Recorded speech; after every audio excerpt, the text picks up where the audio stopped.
Assalamualaikum warahmatullahi wabarakatuh. Pemirsa, informasi mengenai Kabupaten Kota Waringin Timur dan sekitarnya telah kami rangkum untuk Anda dalam Jurnal Kotim. Bersama saya Fibi Serayu Anita, berikut informasi selengkapnya.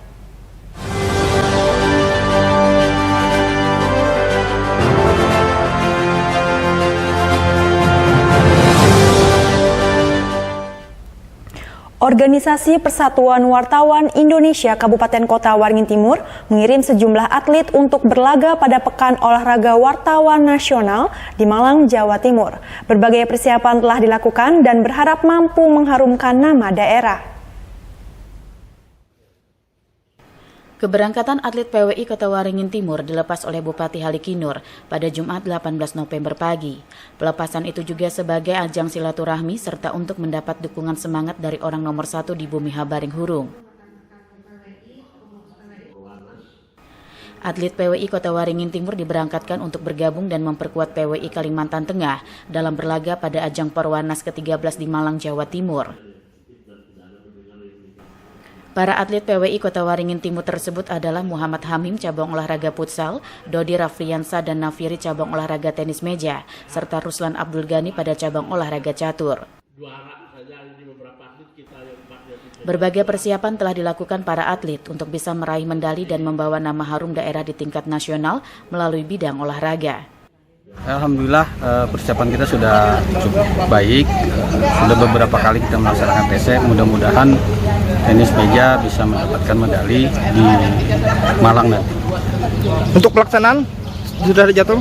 Sudah ada jadwal, kita rencananya tanggal 21 sampai 27. Mudah-mudahan, pokoknya doakan kita. PWI Kotim dipercaya untuk mengirimkan atletnya. Alhamdulillah terpilih 4 atlet dari PWI Kotim. Jadi ada atlet cabur catur 1 orang, kemudian atlet futsal 1 orang, dan atlet tenis meja 2 orang. Harapannya semoga para atlet yang mewakili PWI Kotim untuk bergabung dengan Provinsi Kalteng nanti bisa menyumbangkan prestasi yang membanggakan untuk Kalteng. Sejak beberapa bulan terakhir teman-teman sudah rutin mengikuti TC, jadi baik cabur futsal, catur maupun tenis meja ada sekitar 3-4 kali untuk mengikuti TC di provinsi, dan selain itu mereka juga melaksanakan latihan rutin di sini untuk persiapan mengikuti kegiatan event tersebut. Bupati Kota Waringin Timur Halikinur berpesan selama mengikuti Perwanas dapat menjaga kesehatan sehingga bisa tampil dengan maksimal saat bertanding dengan para wartawan dari daerah lain. Ini kita silaturahmi sekaligus melepas secara resmi teman-teman kita dari PWI Kabupaten Timur yang bergabung nanti dengan PWI Kalimantan Tengah dalam rangka mengikuti Perwanas dan dilaksanakan di Kota Malang, Jawa Timur. Dan kita mengucapkan selamat jalan mereka, mudah-mudahan dalam perjalanan itu lancar dan sehat, tidak ada kendala apapun. Dan di sana kita berdoa, saya atas nama pemerintah Kabupaten Timur dan seluruh masyarakat Kabupaten Timur untuk mendoakan mudah-mudahan atlet-atlet kita yang nanti ikut berlaga di Perwanas nasional itu bisa menghasilkan terbaik menjadi juara di tingkat nasional sehingga bisa membawa nama Kalimantan Tengah, wabil khusus lagi membawa nama kabupaten. Perwanas ke-13 di Malang, Jawa Timur dilaksanakan selama 7 hari dari tanggal 21 hingga 27 November 2022. Kegiatan rutin yang sempat tertunda akibat pandemi COVID-19 tersebut mempertandingkan 10 cabang olahraga. Masud Badarudin, Hayat TV.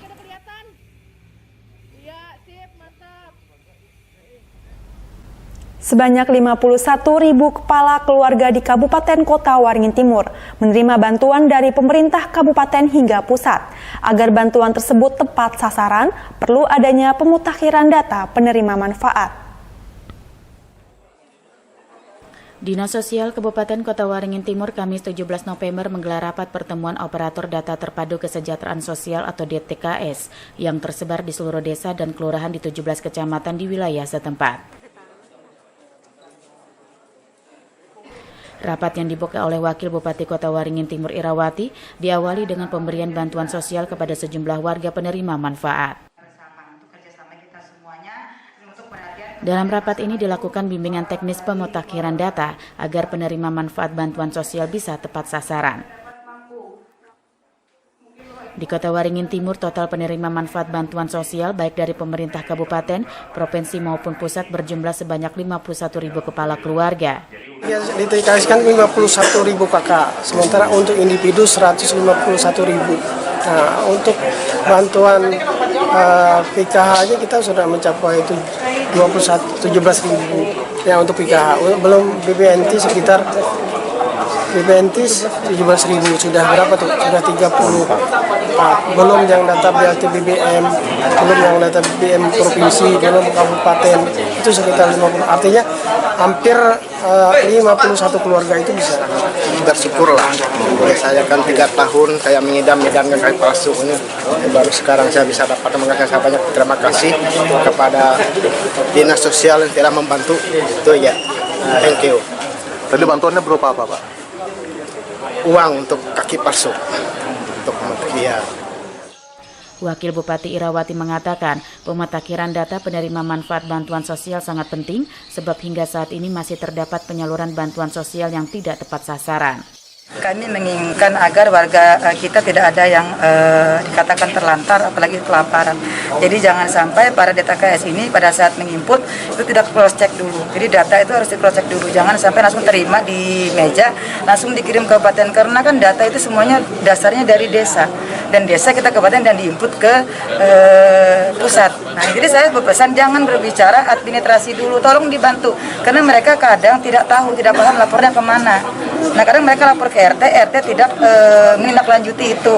Nah, dan kami juga tidak ingin karena ada yang masuk ke kami, itu cuma keluarga RT atau keluarga Kades. Nah, jadi jangan sampai seperti itu. Karena banyak kesalahan di data-data pada saat bantuan. Contohnya, suaminya ketua anggota dewan dan anaknya itu menerima bantuan kemarin. Nah, berarti kan data itu kita pasti itu asal-asalan. Lewat kegiatan tersebut diharapkan tidak ada lagi penyaluran bantuan sosial yang tidak tepat akibat terjadinya kesalahan operator dalam memasukkan data. Masud Badarudin, Hayat TV.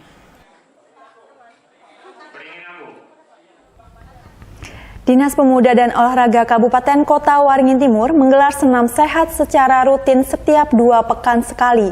Dengan olahraga ringan ini diharapkan mampu membentuk sumber daya manusia yang handal bagi ASN setempat. Jumat 18 November 2022.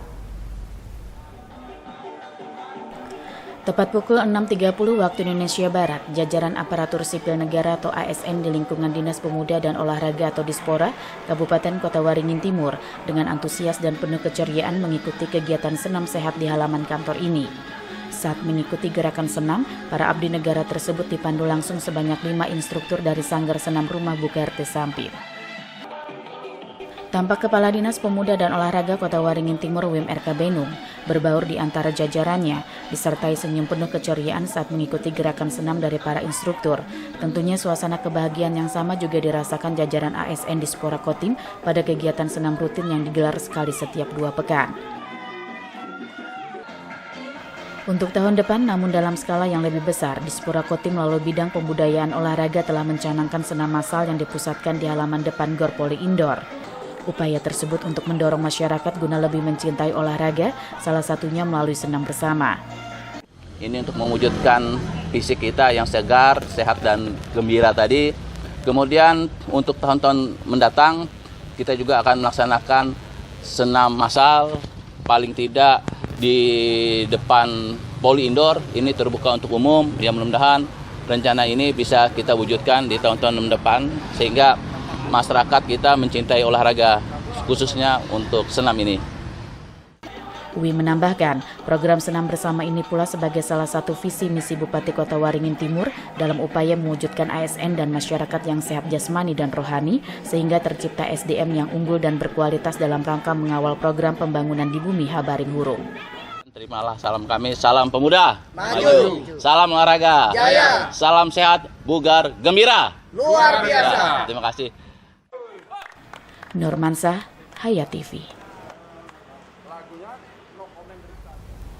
Dalam upaya membentuk jiwa yang sehat jasmani dan rohani, Dinas Pemuda dan Olahraga Kabupaten Kota Waringin Timur menggelar senam sehat bersama yang disambut antusias jajaran ASN setempat pada Jumat 18 November 2022. Di dalam tubuh yang sehat terdapat jiwa yang sehat. Ungkapan itulah yang kini terus digaungkan jajaran Dinas Pemuda dan Olahraga Kabupaten Kota Waringin Timur dengan menggelar senam pagi bersama dengan mengambil tempat di halaman kantor ini. Kegiatan tersebut merupakan salah satu program dari bidang pembudayaan olahraga Dispora Kotim dalam rangka mengolahragakan masyarakat dan memasyarakatkan olahraga, khususnya bagi jajaran ASN setempat, sehingga terasa sehat dan bugar dalam beraktivitas sehari-hari. Tampak Kepala Dispora Kotim Wim RK Benu memotivasi langsung jajarannya guna menjadikan tubuh lebih sehat dan bugar melalui senam sehat bersama ini. Tentunya para abdi negara ini menyambut antusias mengikuti seluruh gerakan yang dipandu para instruktur sebagai sebuah harapan membentuk jiwa yang sehat baik jasmani dan rohani. Menurut instruktur senam Titin Mariana, mengatakan senam sehat ini diawali dengan senam SKJ sebagai bentuk pemanasan tubuh agar lebih bugar. Berikutnya seluruh peserta mengikuti senam aerobik, namun tentunya dari gerakan yang ditampilkan dengan menyesuaikan usia para peserta. Tidak hanya itu, turut ditampilkan senam kreasi hingga pendinginan bagi perenggangan otot-otot tubuh. Pertama kita SKJ itu tujuannya kita untuk pemanasan, kita kasih yang slow, jadi kita kasih SKJ karena di instansi ini kan rata-rata usianya menengah ke atas, jadi kita kasih yang slow, yang tidak terlalu wah gitu kan, tidak berat. Nah, terus kedua kita kasih aerobik, itu kita langsung ke inti karena kita udah pemanasannya di SKJ. Nah, terus setelah aerobik selesai kita kasih hiburan, kita kasih senam kreasi. Setelah senam kreasi kita pendinginan untuk peregangan-peregangan otot-otot yang sudah kita buat untuk senam di aerobik dan kreasi tadi ya. Jadi kita pendinginan untuk pelemasan-pelemasan. Tak terasa butiran kecil keringat turut bergulir sebagai pertanda terciptanya proses metabolisme tubuh guna menjaga kesehatan. Seiring dengan berakhirnya dentuman irama musik, seluruh peserta juga diajak melenturkan tubuh sembari disambut dengan senyum penuh keceriaan di antara mereka. Nurmansa, Hayat TV.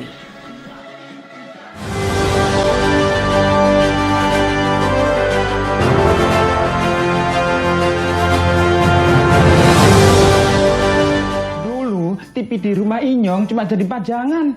Lah kepriben punya TV gambar nggak bisa ditonton. Bruwet sampai ganti TV, ganti kabel, ganti antena, pindah tempat. Tetap baik, bruwet. Maring sekarang, sejak Inyong pakai TV digital, di rumah Inyong jadi rame terus. Gambar TV nggak semutan, suara jernih, celing. Pasangnya gampang, nggak pakai ribet. Ayo pakai TV digital aja, kelalen, pasti celing.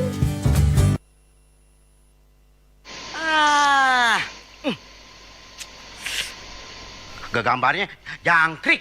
Yah, TV-nya masih analog ya? Ganti dong ke digital. Digital? Ya, digital. Tinggal install set-top box, gambar tajam, channel banyak, tanpa iuran bulanan.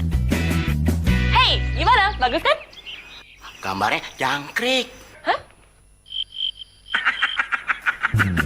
Sambut era digital dan nikmati kesempurnaan gambarnya. Yuk nonton siaran televisi digital. Bagaimana ya cara menangkap siaran televisi digital? Pertama, pastikan di daerah Anda sudah ada sinyal siaran televisi digital. Kedua, gunakan antena UHF di dalam atau di luar rumah Anda. Ketiga, pastikan televisi Anda sudah dilengkapi penerima siaran digital DVB T2. DVB T2 merupakan jenis sinyal yang digunakan Indonesia dalam penyiaran televisi digital. Keempat, pilih auto scan, lalu pindai televisi Anda. Bagaimana jika televisi Anda masih analog? Pasangkan set-top box, televisi Anda otomatis menangkap siaran digital. Bersih gambarnya, jernih suaranya, canggih teknologinya.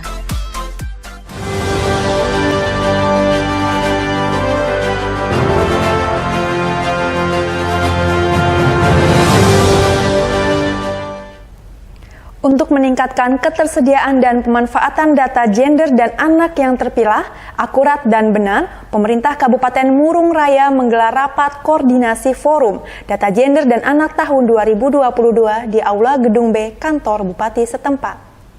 Bupati Murung Raya kembali tempat acara Ketersediaan data terpilah gender dan anak yang akurat dan benar sangat penting untuk disajikan guna menentukan arah rancangan kebijakan dan program pembangunan pemberdayaan perempuan dan perlindungan anak di setiap daerah, termasuk di Kabupaten Murung Raya. Data terpilah itu sendiri adalah suatu data yang dipilah berdasarkan jenis kelamin dan umur. Hal tersebut tertuang dalam sambutan Ketua Forum Gender dan Anak, Insinyur Pahala Budiawan MM, pada kegiatan Rapat Koordinasi Forum Data Gender dan Anak tahun 2022 yang diselenggarakan oleh pemerintah Kabupaten Murung Raya pada hari Rabu kemarin.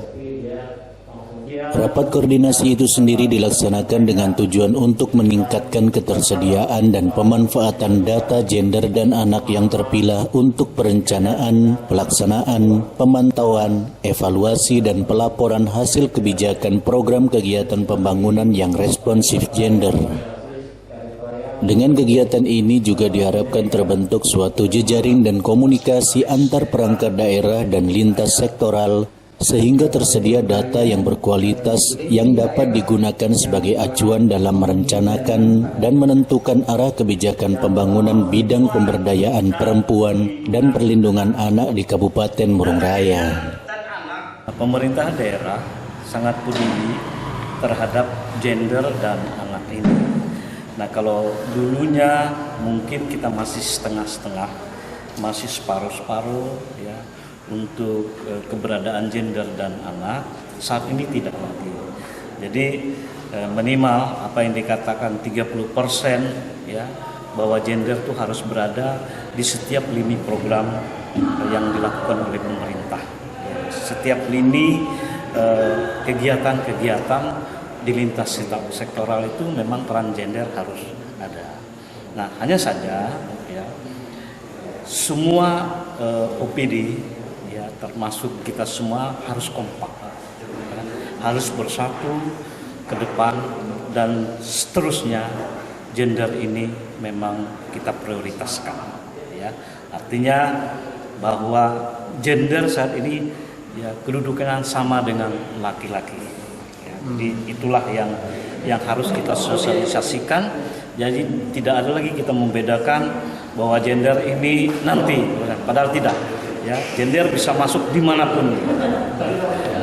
30% minimal dari setiap kegiatan yang ada. Hadir dalam kegiatan kali ini Wakil Bupati Murung Raya Rejikin Nur, sejumlah kepala perangkat daerah dan pejabat terkait lingkup Pemkab Murung Raya, narasumber dari DP3A Dalduk KB Provinsi Kalimantan Tengah, serta tamu undangan lainnya. Dari Kabupaten Murung Raya, Kalimantan Tengah, Frans Saidi, Silva TV. Yang dapat kami sampaikan dan berharap Ratusan mahasiswa yang tergabung dalam Aliansi Gerakan Rakyat Merdeka atau GERAM kembali menggelar aksi unjuk rasa jilid 4 di depan kantor Gubernur Kalteng. Namun para mahasiswa kembali kecewa lantaran belum bisa bertemu gubernur dengan berbagai alasan.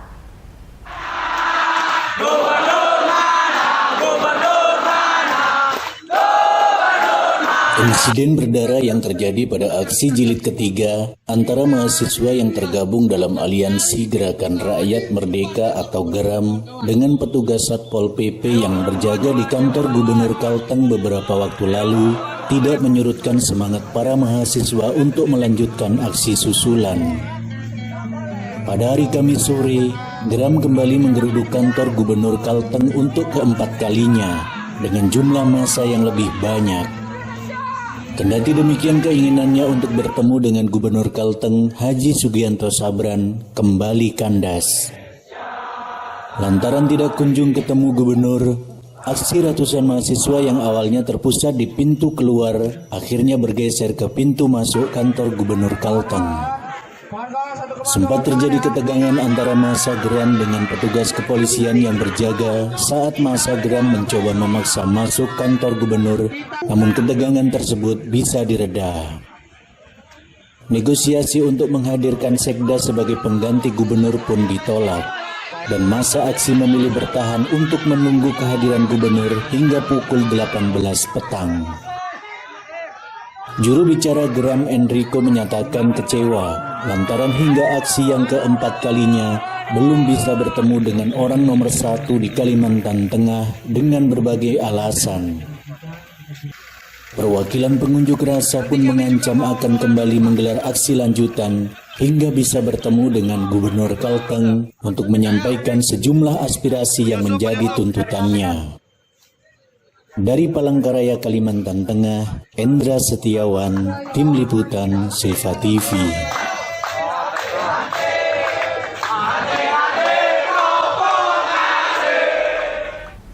Anggota Pos TNI AL Kumai, jajaran Lanal Banjarmasin, berupaya melakukan evakuasi jenazah nelayan yang meninggal saat mencari ikan di laut, tepatnya di perairan Muara Teluk Kumai, Kabupaten Kota Waringin Barat, Kalimantan Tengah, pada hari Kamis tanggal 17 November 2022. Seorang nelayan di Kecamatan Kumai diketahui meninggal dunia saat mencari ikan di laut karena sakit. Evakuasi jenazah dilakukan oleh warga bersama anggota TNI Pos TNI Angkatan Laut Lanal Banjarmasin dari lokasi ke Kumai. Salah satu anggota Pos TNI Angkatan Laut Sertusa Heri Supriyanto menjelaskan pada tanggal 16 November 2022 jam 19.00 waktu Indonesia Barat menerima laporan dari masyarakat atas nama Usup dan Salik bahwa ada ABK nelayan meninggal di kapal pada saat melaut. Kemudian tanggal 16 November 2022, anggota Pos TNI Angkatan Laut Kumai melakukan tracking keberadaan kapal. Berdasarkan informasi, kapal berada di koordinat 3 derajat 23 menit 300 detik lintang selatan, 111 derajat 33 menit 900 detik bujur timur, sebelah barat laut jarak 27,2 mil dari Tanjung Puting. Tanggal 17 November 2022, jam 5.00 waktu Indonesia Barat, anggota pos melaksanakan pencarian dan evakuasi menuju titik koordinat yang ditentukan. Namun, pada jam 9.00 waktu Indonesia Barat, karena terkendala cuaca buruk, hujan lebat disertai angin kencang dan gelombang tinggi, pencarian kapal dan evakuasi jenazah untuk sementara waktu dihentikan. Seluruh personel kembali berlindung di Teluk Kubu. Pada jam 17.00 waktu Indonesia Barat, pencarian evakuasi jenazah dilakukan kembali dan ditemukan kapal dengan referensi koordinat 41 mil dari Pos TNI Angkatan Laut Kumai atau 2 mil sebelah selatan Buoi Hijau Tanjung Pandan. Selanjutnya pada jam 17.50 waktu Indonesia Barat, jenazah dievakuasi ke Speed Posal Kumai untuk dibawa ke Kumai. Anggota tim Pos TNI Angkatan Laut Kumai mengevakuasi jenazah atas nama Riki Hardianto alias Ahok, warga Kelurahan Candi, Kecamatan Kumai, dari kapal nelayan ke Speed milik Pos TNI Angkatan Laut dan langsung menuju dermaga TPI Kumai. Karena dermaga Pos TNI Angkatan Laut Kumai terkendala air surut. Tiba di dermaga TPI, selanjutnya jenazah dibawa ambulans untuk diserahkan kepada pihak keluarga yang berada di dekat lokasi makam Cina Kelurahan Candi untuk dibersihkan dan dikremasi. Pada saat itu, keluarga menerima informasi dari radio ke radio antar nelayan, namun titik koordinat tidak diketahui, sehingga Pos TNI AL Kumai berinisiatif untuk melakukan pencarian. Dan pada tanggal 17 November 2022, pada pukul 11.00, pihak Pos TNI AL Kumai mendapatkan informasi keberadaan kapal nelayan. Kemudian anggota tim Pos TNI AL Kumai melakukan evakuasi jenazah pada pukul 18.00 dari kapal nelayan ke Speed Pos TNI AL Kumai dan langsung dievakuasi menuju dermaga TPI. Menurut keterangan keluarga, nelayan umur 38 tahun ini meninggal akibat sakit di bagian perut yang sering dideritanya, namun pada saat melaut tidak dirasakan. Tidak ada tanda-tanda kriminalitas atau kekerasan di tubuh Riki Hardianto atau Ahok. Jamri, SBTV. Demikian informasi tadi sekaligus untuk jumpa kita pada kali ini. Saya Fibi Srayuwanita mewakili jajaran yang bertugas mohon undur diri dari hadapan Anda. Terima kasih dan sampai jumpa. Wassalamualaikum warahmatullahi wabarakatuh.